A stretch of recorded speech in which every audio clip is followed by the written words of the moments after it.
चलिए आपको सीधे ले चलते हैं लखनऊ, जहां पर मुख्यमंत्री योगी आदित्यनाथ का कार्यक्रम चल रहा है। जिस भाव के साथ हमें जोड़ने का काम किया वह आज भी उसे बनाए रखने का, एक दायित्व का निर्वहन करने का प्रयास हम सब करते हैं। कोई श्रद्धा भाव के साथ करता है, कोई पर्यटन की दृष्टि से करता है। लेकिन धार्मिक स्थलों की यात्रा जब हम करते हैं तो श्रद्धा भाव ज्यादा हो, पर्यटन उसके बाद हो और मनोरंजन उसके बाद हो, तो ये तीन चीजों को अगर हम ध्यान में रख करके करेंगे तो उसकी पवित्रता को, उसकी मर्यादा को भी बनाए रख पाएंगे और उन स्थलों की गरिमा के अनुरूप हमारा आचरण न केवल हमें बल्कि हमारी पीढ़ी को भी संस्कारित करके आगे बढ़ने में मदद कर सकती है। उत्तर प्रदेश के श्रद्धालु जनों के लिए कोई समस्या न हो, इसी के लिए हम लोगों ने 2017-18 में गाजियाबाद में कैलाश मानसरोवर भवन का निर्माण किया और कैलाश मानसरोवर भवन इस यात्रा के प्रथम पड़ाव में, जब विदेश मंत्रालय के द्वारा सभी प्रकार की औपचारिकताओं को पूर्ण किया जाता है, उन औपचारिकताओं को पूर्ण करने के दौरान उनके लिए ठहराव का प्रथम पड़ाव, उस पड़ाव के निर्माण के लिए, और वह कार्य एक समय सीमा के अंदर पूरा हुआ। आज वह वहां पर आप सबके लिए उपलब्ध है।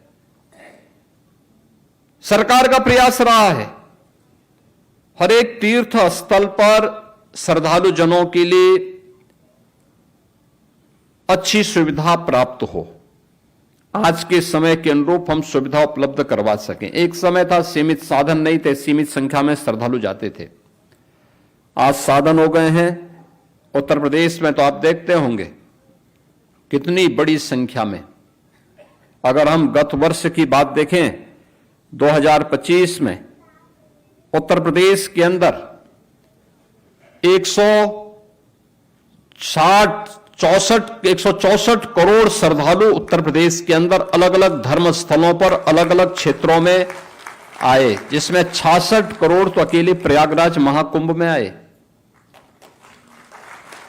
काशी में काशी विश्वनाथ धाम, अयोध्या में श्री राम जन्मभूमि, मथुरा वृंदावन में, अलग अलग क्षेत्रों में करोड़ों की संख्या में श्रद्धालु जनों का आगमन एक चुनौती भी है और उस चुनौती के साथ साथ एक अवसर भी होता है। सरकार अपने स्तर पर प्रयास करती है कि हम अच्छी सुविधा दे सकें, आवागमन के भी, जन सुविधाओं के लिए भी, और जो भी श्रद्धालु जन पर्यटक गण आते हैं उनके लिए अच्छी सुविधा वहां पे उपलब्ध हो सके। क्योंकि कैलाश मानसरोवर की यात्रा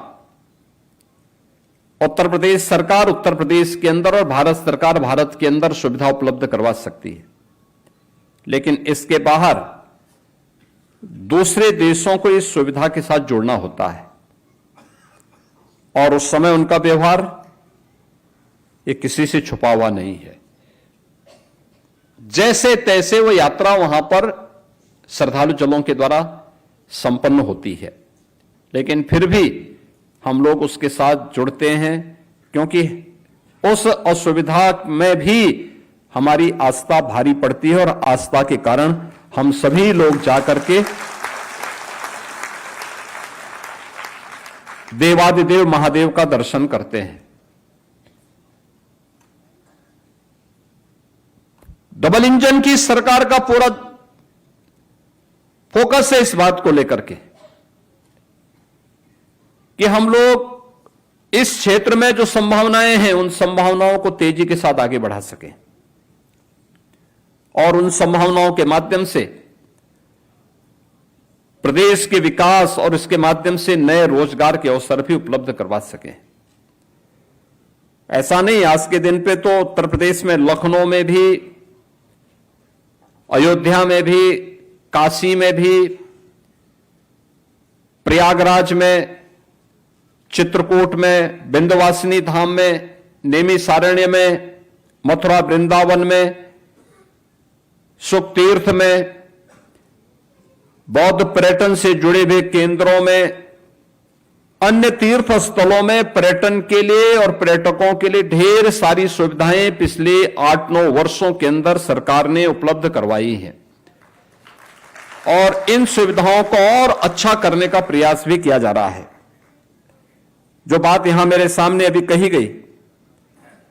कि मेडिकल की सुविधा और अन्य सुविधाओं के लिए वहां पे अभी भी परेशानी होती है, हम लोग प्रयास करेंगे। आप अपना पत्रक दीजिएगा, हम लोग प्रयास करेंगे कि हम विदेश मंत्रालय के साथ बातचीत करेंगे और आने वाले समय में गाजियाबाद में ही ये सुविधा उपलब्ध हो सके। इसके लिए क्या कुछ हो सकता है, क्योंकि विदेश मंत्रालय ने भी बहुत सारी चीजें बहुत सुविधाजनक बनाई हैं। जैसे पासपोर्ट के लिए पहले केवल दिल्ली में ये सुविधा थी, आज लगभग हर जनपद में पासपोर्ट के कार्यालय बहुत अच्छे और शानदार बन गए हैं। बहुत अच्छी सुविधा वहां हो गई है, बहुत सारी सुविधाएं ऑनलाइन भी उपलब्ध हो रही हैं। हम लोग ये प्रयास करेंगे कि क्या हो सकता है। अवस्थी जी से मैं कहूंगा कि थोड़ा इसमें लग करके और कैसे कैलाश मानसरोवर भवन के पास ही इस सुविधा को उपलब्ध करवाने में अगर विदेश मंत्रालय सहयोग करता है तो इस सुविधा को कैलाश मानसरोवर, जब कैलाश मानसरोवर की यात्रा होती है तो उस समय कैलाश मानसरोवर के श्रद्धालुओं के लिए, शेष समय अन्य धार्मिक यात्रा में भी उसकी उपलब्धता सुनिश्चित हो। मैंने पर्यटन और संस्कृति विभाग को पहले भी कहा था कि इसका हमें बेहतर